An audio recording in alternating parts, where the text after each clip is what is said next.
அரவணைத்து செல்ல வேண்டிய பொறுப்பு நமக்கு இருக்கிறது என்பது மாத்திரமல்ல, திருஞான சம்பந்த பெருமான் தோற்றுவித்த இந்த ஆதீனத்துடைய 292வது குருமகாசனை நாம் இருக்கிற நாங்கள் ஏகத்துவம் என்ற அடிப்படையில் ஆங்கிலத்திலே மானோதீசம் என்று சொல்லுகிறோம். அந்த ஏகத்துவனுடைய அடிப்படையிலே நாம் வாழ்ந்து கொண்டிருக்கிறோம். மாத்திரமல்ல, இந்த இஸ்லாம் மார்க்கத்துடைய இறுதி தூதர், இறை தூதர் நபிகள் நாயகம் ஸல்லல்லாஹு அலைஹி வஸல்லம் சொன்னார், லக்கும் தீனுக்கும் வலிய தீன் என்று சொன்னார்.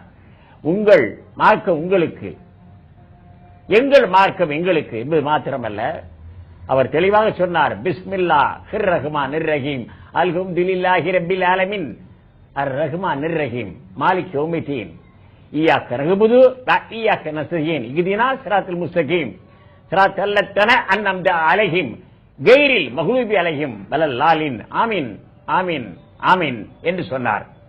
அது மாத்திரமல்லாமல் இஸ்லாமியர்களுடைய சிறப்பாக நீங்க குர்ஆன் ஓதக்கூடிய உங்களுடைய வாசகத்தை கேட்கிறோம். நீங்க மத நல்லிணக்கம் தான் உங்களுடைய தலையாய கடமை என்றானால், நமக்கு இருக்கக்கூடிய மதுரை ஆதீனத்துக்கு சொந்தமா இருக்கக்கூடிய பல்லாயிரக்கணக்கான ஏக்கர் நிலங்கள்ல ஒரு மசூதியும் ஒரு சர்ச்சும் கூட கட்டப்படுமோ? தாராளமாக கொடுக்கலாம், அதை பற்றி பிரச்சனையே இல்லை. ஏனென்றால் நம்முடைய ஆதீனத்திற்கு அவுரங்கசீப் வந்திருக்கிறார், திப்பு சுல்தான் வந்திருக்கிறார், அவுரங்கசீப்பினுடைய சீஃப் கேப்டன் மாலிக் கஃபூர் வந்திருக்கிறார்.